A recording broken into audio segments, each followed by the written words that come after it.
Our current immigration system is a disaster. What we have now is de facto amnesty. There's no easy fix, but there is a better way.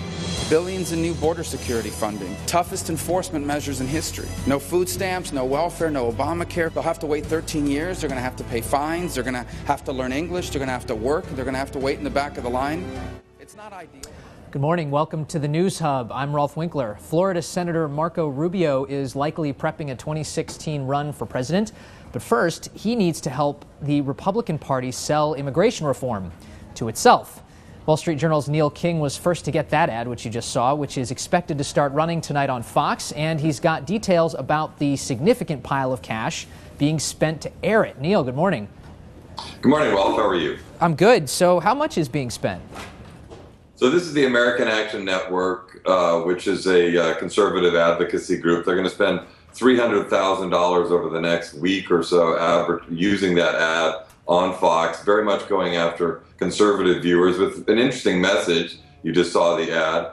Using Rubio, and this was a press conference that he gave in Las Vegas a little while ago, making all the kind of hardcore, stronger points about what this bill would do on the enforcement side, that being the side where conservatives are most skittish. 300,000, we should be clear, is a large amount for a non-election year. Yeah, it's a pretty big amount right now, and I think pretty much the biggest amount that anybody has come out with so far on this immigration fight, which of course is really just starting in earnest now. And there actually are a lot of deep-pocketed Republicans you can see sort of fighting almost for the soul of the party with the conservative base here that are promoting immigration reform? Well, the interesting thing is it's not just Republicans. You're seeing people of all stripes, a lot of Silicon Valley money starting to flow into this. Bill Gates, Mark Zuckerberg of Facebook. They all have their own interests too, not just because they want to fix the immigration system, but they very much want a guest worker program that will allow for more workers to come in from outside of the United States for the tech sector. So they've been putting a fair bit of money into some ads to help shore up people like Lindsey Graham, a Republican, or Mark Begich in Alaska, a Democrat, both of whom are facing re-election next year. And they're using some sort of interesting ad techniques of their own to help bolster their chances.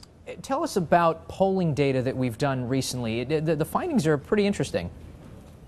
Yeah, the interesting thing, when it comes to Republicans, self-described Republicans, if you just tell them, are you for a pathway to citizenship, for a bill that would provide a pathway to citizenship for the 11 million or so people in the United States illegally, it's just barely a majority say, yeah, they would be fine with that. If you then explain, are you fine with, or would you support a pathway after all these various hoops that they would jump through and that would take a long time, the sort of things that they made sure that Marco Rubio pointed out in that ad, the number jumps up to about 73%. So that's a huge number of conservatives who support that measure as long as they understand how onerous the pathway would be. And you mentioned Mark Begich, an Alaska senator.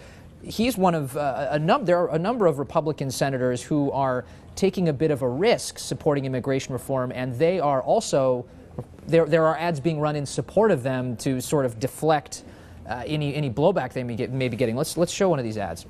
Alaskans say it with pride. North to the future. Words Senator Mark Begich never forgets. That's why Begich is fighting for Alaska's economic future by working to open ANWR to drilling and investing in the Alaska natural gas pipeline. Those opposed, what's their response when you point out that you're getting more support, the polling data that you mentioned, that there is support inside the Republican Party for some of these reforms? What do opponents say in response? It's very much the dynamic that's going on now, particularly within the Republican Party, where there are a lot of House members in particular who represent districts that aren't necessarily all that representative, maybe even of the Republican Party when you poll nationally like this. So they're living in a different environment, somewhat different strains going on there, and they're playing in a way to a different constituency, also with a different concern that they have about opening themselves up to a possible primary challenger from within their own party who's going to take a more kind of hardline view, if they were to actually anyway, leaving themselves vulnerable on that side. And that's very much the dynamic that the Republicans are having to deal with now, particularly on the House. And there's a lot of skepticism about how well this measure that's now been put forward in the Senate could fare in the House. Just lastly, Neil, what are the chances we get immigration reform this year? You know, there's a lot of people that are optimistic that this can happen. That said, the dynamic is not wildly different from where it was in 2007 when it all fell apart. The one real difference is that senior people within the Republican Party, people like Marco Rubio and a lot of other folks of that caliber are looking back at the election saying, wow, you know, we need to change our posture or we could have real troubles as a party. I think the determining factor is going to be whether that line of thinking holds out within the party and moves enough of the votes, particularly in the House. Okay. So it's better than 2007. We don't know how much better. Okay, Neil King, thanks so much for joining us from Washington this morning. Take care, all.